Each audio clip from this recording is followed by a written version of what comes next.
I stood in the foyer of the house I had just bought, the house I had spent 8 years scrimping and saving for. A beautiful home worth $965,000, located in the suburbs of Seattle, with 5 bedrooms, 4 bathrooms, and a spacious living room flooded with natural light. I had dreamed of this day for so long. The day I would finally have a place to call my own, but that dream was being threatened from the very first moment. My mother crossed her arms, her tone as if she were making an obvious decision. "Lily will take the master bedroom. You can stay in the basement. After all, you're always at work anyway." I clenched my fists, trying to stay calm. "But I bought this house." I emphasized each word. "Every single dollar came from my savings." Lily, my younger sister, leaned against the stair railing, her blue eyes sparkling as she feigned indifference. "Oh, don't be so selfish, Olivia. You know I need the space to grow my beauty brand. The lighting in the master bedroom is perfect for filming videos. Don't you want to help me?" I took a deep breath. In my 31 years of life, I had become accustomed to being the one pushed aside, always sacrificing for Lily. As a child, I wore her hand-me-downs, even when they no longer fit. In high school, my parents used my college savings to fund Lily's fashion design course, a course she dropped after 3 months because it didn't align with her creative vision. I was used to my family always making excuses for Lily, justifying her failures, while I had to fend for myself. I worked multiple jobs throughout college, graduated from medical school with enormous student loans, then spent 8 grueling years as a resident, before finally securing a position as a neurosurgeon at Seattle Grace Hospital. And now, in the very house I had bought with my own hard-earned money, they were deciding who got to live where. My father sat by the large window, where the sunlight highlighted the silver strands in his hair. "You have to understand, Olivia. Lily is going through a career transition. Her beauty brand is about to take off. She just needs a little support to succeed." I tightened my grip on my bag, frustration rising in my chest. Like when she opened her art studio? Or when she trained to be a makeup artist? Or last year's yoga instructor certification? Or her handmade cosmetics business that shut down after 2 months? Lily pouted. "You always love criticizing me, but at least I have passion and don't give up. That's what matters." I didn't want to argue. I knew that if I continued, the conversation would only turn into them painting me as the cold-hearted sister who refused to help her family. My mother glanced around the house, her eyes lighting up as she mentally divided the space. "The basement has a separate entrance, which is very convenient for you. You can come and go without disturbing anyone. It's perfect for your work schedule." I didn't respond. Instead, I quietly pulled out my phone and texted Rachel, my best friend and the real estate lawyer who had helped me close on the house. "They're doing it again. Time to implement Plan B." She replied immediately. "That fast? All right, let them keep pushing. You're fully prepared." 6 months ago, when I told Rachel I planned to buy this house for my family, she warned me, "You know, Olivia, Lily is going to try and take over. If you don't have protections in place, you'll lose all control." I didn't want to believe it. I wanted to think my family wouldn't take advantage of me that much. But I wasn't naive enough to leave everything unprotected. So Rachel and I drafted a legal contract, one that ensured I would have the final say in this house, a contract my family had never seen. My mother turned to me, smiling as if everything had been settled. "All right, sweetheart, that's decided then." I slid my phone back into my pocket, offering a small smile. "Yes, Mom, that's decided." They had no idea that in just a few weeks they would realize this was not their house to control. I had spent my entire life giving in, but this time would be different. 3 weeks later, my house had seemingly transformed into Lily's personal stage. Boxes of beauty products labeled Lily Rose cluttered the hallway. A few days ago, she even asked our parents to help her put up shimmering wallpaper in the master bedroom as a backdrop for her videos. I walked into the living room, which now looked like a makeshift studio. Ring lights pointed at the couch, tripods stood everywhere, and the coffee table was covered in bottles of serums, creams, and endless rows of lipstick samples. "You don't mind, do you?" Lily asked when she saw me. She was adjusting the angle of her phone, holding a compact highlighter in her hand. "I have a big live stream later to launch my new product. The brand is sponsoring it, so it needs to look professional." I crossed my arms, surveying the scene. "So that means you've started earning money from your brand?" Lily blinked, momentarily flustered. Not exactly, but I have so much potential. If this live stream goes well, I might get a contract with them." My father, who was leisurely sitting in his chair reading the newspaper, chimed in. "Sweetheart, you don't always have to be so serious. Your sister is trying. Can't you support her just a little?" I let out a dry laugh. "Oh, of course. Just like how the family has supported me all these years."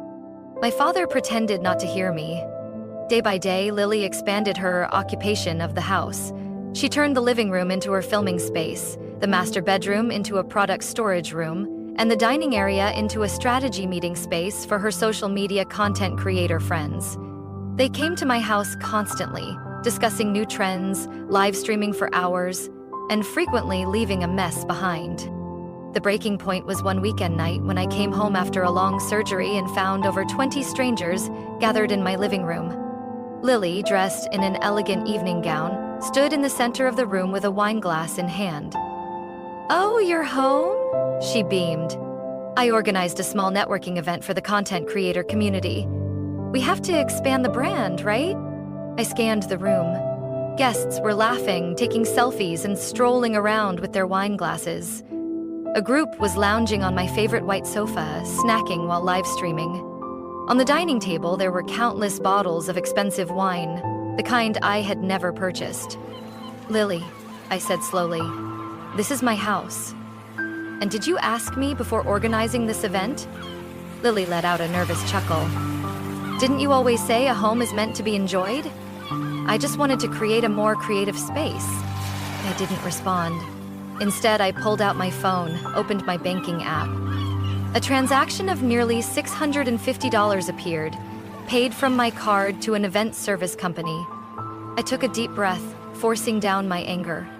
"Enjoy your night," I said, then walked straight to my office. But as I closed the door behind me, I knew that Plan B had to be executed immediately. The next morning, I sat in Rachel's office, exhaustion and frustration weighing on me. "This escalated faster than I expected," I said, shaking my head. "I had hoped they would at least have some self-respect." Rachel narrowed her eyes at me. "Did you really think that?" I sighed. "All right, no. But at least I wanted to give them a chance." Rachel pulled a stack of documents toward her. "Then it's time for the next step. Do you remember the clause we added to the contract?" I nodded. The property ownership agreement I signed before buying this house clearly stated that anyone living here for more than 30 days must sign a lease and contribute financially. Additionally, any commercial activities using the space must have my approval. If violated, the owner had the right to remove the occupant from the premises. Lily had no idea about that. I looked at Rachel, my voice firm. "Do it." Rachel nodded, picking up her pen and signing a few documents. "We'll send the official notice by the end of this week."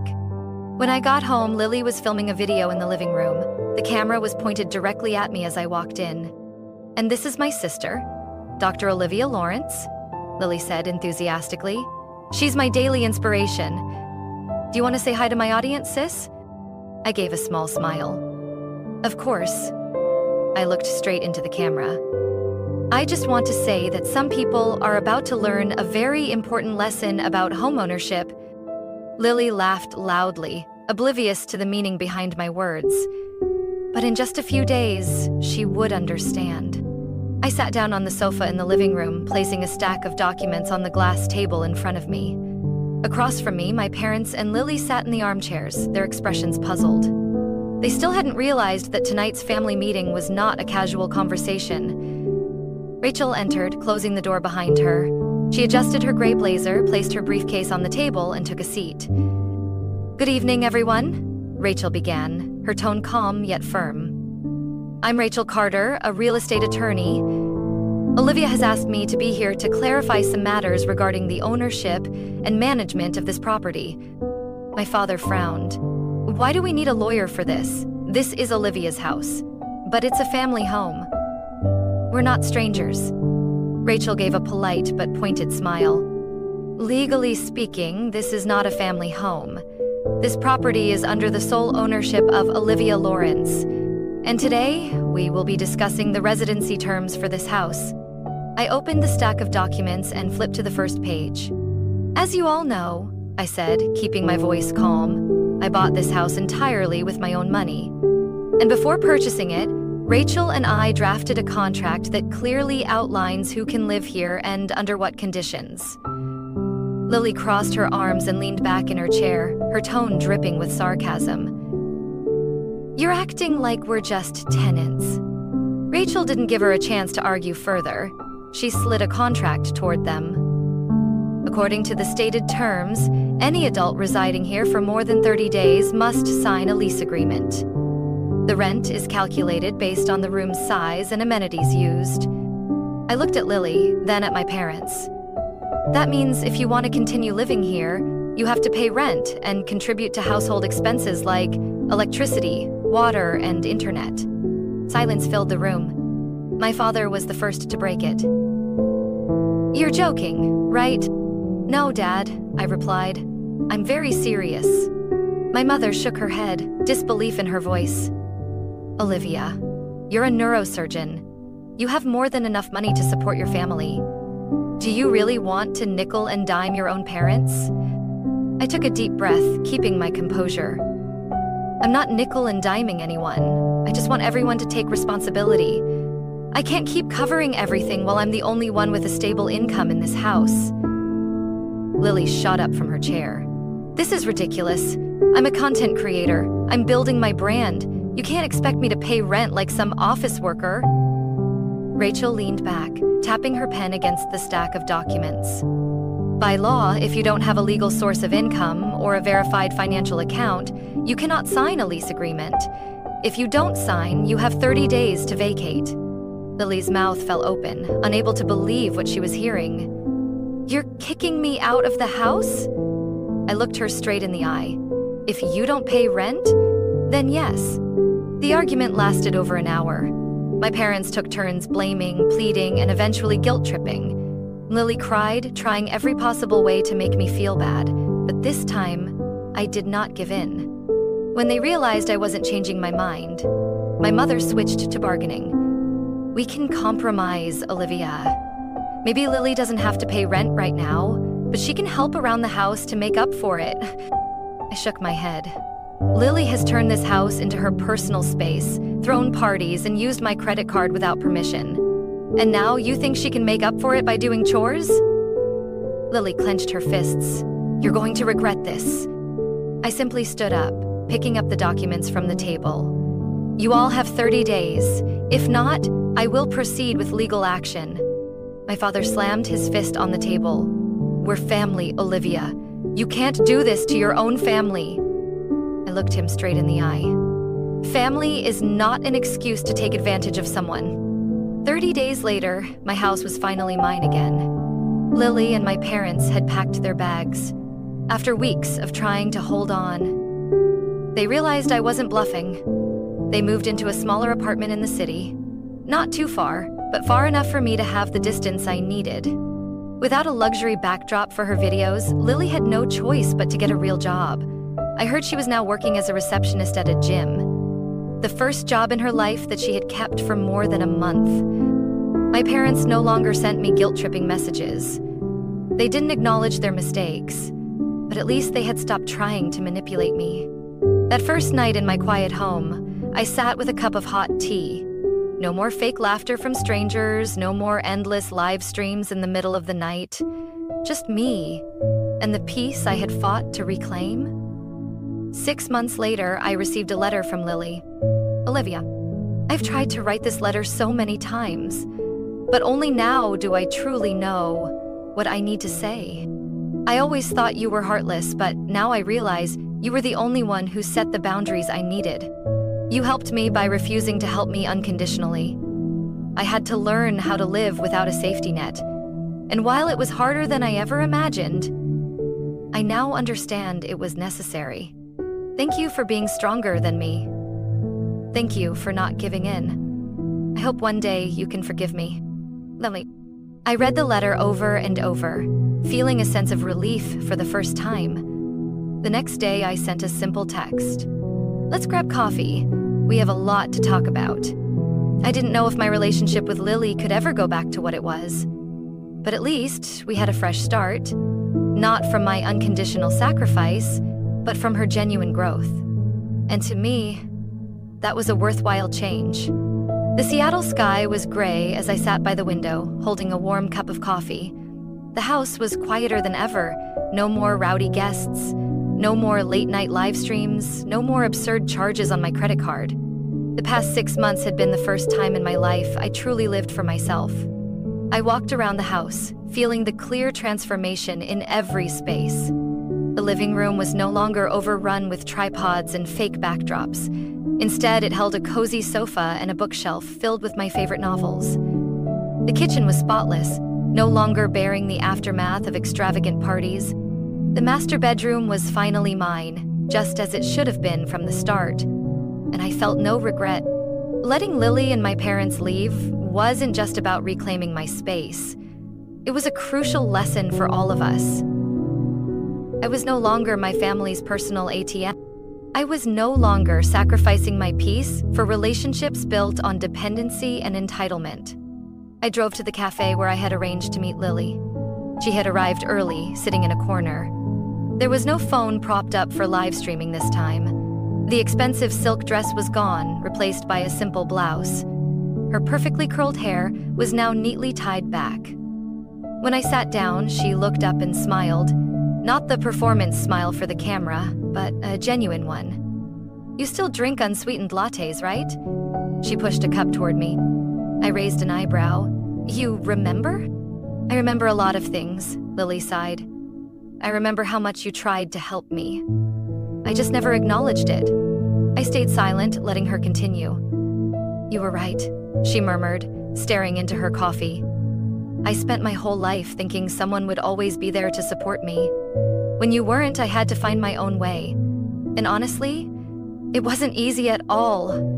I looked at Lily and saw the change in her eyes. The girl who once believed she could always rely on others had now learned what it meant to be independent. Do you regret it? Lily asked after a moment of silence. Kicking me and Mom and Dad out? I shook my head. No. If I hadn't done it, you wouldn't have had the chance to truly grow. Lily let out a soft laugh. Maybe. I resented you so much, but now I'm grateful. I took a sip of my coffee, feeling a sense of relief. Lily was no longer the dependent little sister I once knew. She was still learning to stand on her own, but more importantly, she had started taking real steps forward. Can we start over? Lily asked, her eyes more sincere than ever. This time, as real sisters? I smiled. I'd really like that. Outside the window, the Seattle rain fell lightly, washing away the remnants of the past. I knew things would never go back to the way they were, but maybe, this time, they would be better. Olivia's story isn't just about a house or family conflicts. It's a lesson in boundaries, independence, and self-respect. In life, sometimes the best way to love someone isn't by constantly helping them, but by letting them take responsibility for their own life. Saying no isn't always easy, especially when it comes to family. But sometimes it's necessary for both sides to grow. Olivia didn't just reclaim her space. She helped her sister find her own path to self-sufficiency. What do you think about Olivia's decision? Was she too harsh, or was it necessary for her family to truly grow? Share your thoughts in the comments. Don't forget to follow the channel for more stories about life and family.